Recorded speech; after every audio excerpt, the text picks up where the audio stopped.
அது ஒரு Sunday morning half yearly லீவில். ஐ வாஸ் 6 இயர்ஸ் ஓல்டு அப்போது. அத்தை வீட்டில் இருக்கேன் ஆஃப் இயர்லி லீவுக்கு. அங்கேருந்து ஒரு கொஞ்சம் தூரத்தில் வந்து பீச் இருக்குது.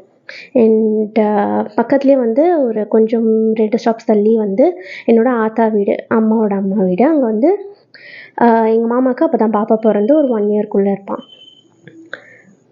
அந்த 6 இயர்ஸில் காலையில் எழுந்த உடனே அந்த சுனாமி அப்படின்ற ஒரு நியூ வேர்டு, அது வந்து ஒரு பெரிய அலை வரும், எல்லாரையும் அடிச்சுட்டு போயிடும் அப்படின்றது மட்டும்தான் எனக்கு தெரியுது. ஸோ செம்ம அழுக.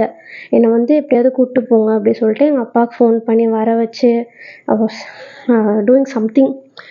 அப்பாவும் வந்துட்டாங்க கூப்பிட்டு போகிறதுக்கு. எங்கள் வீடு அங்கேருந்து ஒரு 16 to 20 கிலோமீட்டர்ஸ்குள்ளே இருக்கும். I am not sure about it.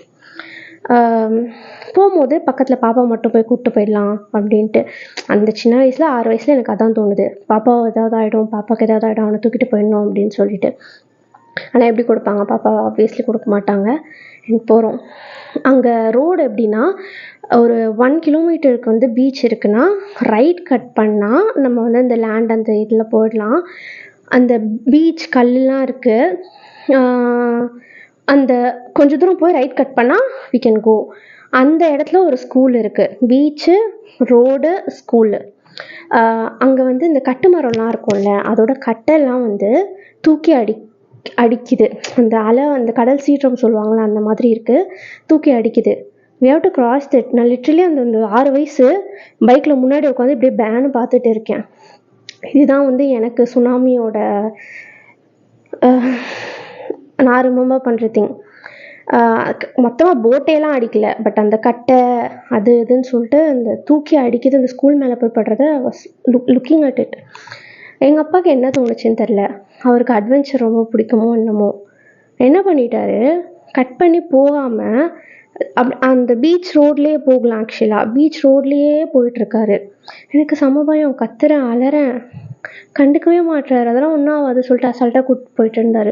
அப்புறம் அங்கே போலீஸ்லாம் நிற்பாங்களே, அவங்க தான் வந்து இந்த சைடு போகக்கூடாது, கடல் ரொம்ப இதுவாக இருக்குது அப்படின்னு சொல்லிட்டு ரூட் வந்து சேஞ்ச் பண்ணி விட்டாங்க. ஸோ அப்படியே வந்து வீட்டுக்கு வந்துடுறேன். சுனாமினா என்னன்னு தெரியாது. தட் வாஸ் சின்ன நம்ம நிறைய பேருக்கு வந்து 2004 சுனாமி வரலன்னா தமிழ்நாட்டில் தெரிஞ்சிருக்காது அப்படின்னா என்னன்னு சொல்லிட்டு. அப்போ அந்த 6 வயசில் வீட்டுக்கு போய் டிவியில் போட்டு பார்த்தா செம்ம பயங்கரமாக இருந்தது. லிட்ரலி வந்து கண்ணெல்லாம் கலங்கி அழலாம் வருது. அந்தளவுக்கு வந்து நிறைய இந்த வேவ்ஸு அப்படின்ட்டு. எனக்கு வந்து பீச்சில் விளையாடுறதுக்கு, பீச் போகிறதுக்கு ரொம்ப பிடிக்கும். என் பாட்டி வீட்டுக்கு போகிறதே வந்து நான் நிறைய பீச் போகலாம், பக்கத்துலேயே பீச் அப்படின்றது தான். ஆனால் அப்போ வந்து ஒரு பயம் வந்துச்சு அது மேலே. லேட்டர் பார்ட்டில் வந்து அதெல்லாம் நான் மறந்துட்டேன். நிறைய பீச் போயிருக்கோம், அதுக்கப்புறம் விளையாடிருப்போம், அதெல்லாம் இருந்தாலுமே அப்போது ஒரு செம்ம பயம். அதுக்கப்புறம் நிறைய வருஷம் மாறிச்சு. 26th டிசம்பரில் வந்து பீச் சைடு போனாலே எனக்கு இன்னுமே ஒரு பயம் இருந்துகிட்டே இருக்கும் உள்ள டீப் டவுன். அதுக்கப்புறம் ஒரு 2 இயர்ஸில் 2-3 இயர்ஸ் 6th படிக்கும் போது ஒரு கோர்ஸ் அப்பாவோட ஆஃபீஸில் ஆஃபர் பண்ணியிருந்தாங்க சின்ன பசங்களுக்கு. ஸோ அப்போ வந்து பீச் தாண்டி அவர் மயிலாப்பூரில் வந்து அவர் ஆஃபீஸ் இருந்தது. பீச் தாண்டி போனோம். 25th 26th அது வந்து அந்த கோர்ஸ் இருந்தது. எனக்கு 26th அங்கே போயிட்டு வரும்போது செம பயம். Was literally shaking. ஐயோ சுனாமி வந்துச்சுன்னா என்ன பண்ணுறது? அதுவும் மெரினா பீச். ஏன்னா அந்த அந்த கிளிப்பிங்ஸ்லாம் வந்து நான் டிவியில் தான் பார்த்தேன். ரொம்ப கஷ்டமாக இருந்தது. ஸோ எனக்கு அந்த உள்ளே வந்து ஒரு பயம் இருந்துகிட்டே இருக்கும். ஒரு வேளை சுனாமி வந்துச்சுன்னா எப்படி எஸ்கேப் ஆகுறதுன்னு சொல்லிட்டு நிறைய யோசிச்சிருக்கேன். அது அப்போது சின்ன வயசில் இருந்தது. ஓகே, நான் ஒரு 7 இயர்ஸ் வந்து ஒர்க் பண்ணுறேன். 7 இயர்ஸ் ஸ்டில் நான் அப்படி பார்த்தா எவ்ரி இயர் வந்து 26th அப்போ நான் ஒர்க் போகும்போது ஓஎம்ஆரில் வந்து ஆஃபீஸ் இருக்குது. ஸோ கேபில் போகும்போதெல்லாம் 26th அன்றைக்கி எனக்கு செம பயமாக இருக்கும். அந்த வழியாக தான் போவோம், மெரினா பீச், அந்த பட்டினப்பாக்கம் அந்த சைடு அப்படி போய் தான் போவோமா. பீச்சை பார்த்து ஒரு பயம் இருந்துகிட்டே இருக்கும். அப்படியே பொறுமையாக பார்த்துட்டே வருவேன். அது ஒரு மாதிரி ட்ராமாவே க்ரியேட் ஆகிடுச்சு. இத்தனைக்கும் எனக்கு எந்த லாஸ் கிடையாது அந்த சுனாமினால். எனக்கு தெரிஞ்சவங்களுக்குமே எந்த லாஸும் கிடையாது. அப்படி இருக்க எனக்கே வந்து இவ்வளோ வந்து அது ஒரு அஃபெக்ட் ஆகிருக்கு, இப்போவுமே இருக்குது அப்படின்னா, அந்த சம்பவத்தப்போ நிறைய பேர் வந்து லைஃப் இழந்திருக்காங்க, அவங்க லவ்டு ஒன்ஸ் இழந்திருக்காங்க, அண்டு அவங்க வீடு அதெல்லாமே போயிருக்கோம். அவங்களுக்கெல்லாம் எவ்வளோ பெரிய ட்ராமாவாக இருக்கும்ல. ரியலி பிரேவ் அவங்கலாம். இன்னைக்கு டிசம்பர் 26, இன்னையோட 21 இயர்ஸ் ஆகுது. ஸ்டில் வந்து அந்த சின்ன பொண்ணாக இருக்க சுகாவால் இதுலேருந்து வர முடியல. How come every one life is moving ஆன்னு எனக்கு தெரியல.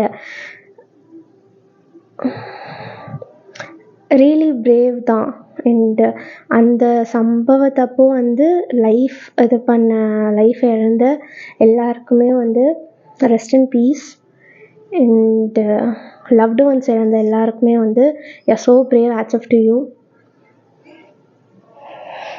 நான் ஒரு 3 இயர்ஸாக வீடியோ போட்டுட்ருக்கேன். அந்த 3 இயர்ஸுமே வந்து சுனாமி அவேர்னஸ் இல்லை வந்து அந்த டே பற்றி ஏதாவது பேசணும்னு சொல்லிட்டு நிறைய ரிசர்ச்லாம் பண்ணுவேன். ஆனால் ஒவ்வொரு வருஷமும் ரிசர்ச் மட்டும்தான் பண்ணுவேன், அதை பற்றி பேச வராது. ஏதாவது ஒன்று நடந்து இதுவாகிடும். So I thought of telling my experience as a child during that tsunami event. This is not an awareness, this is not informative, it's just what I feel.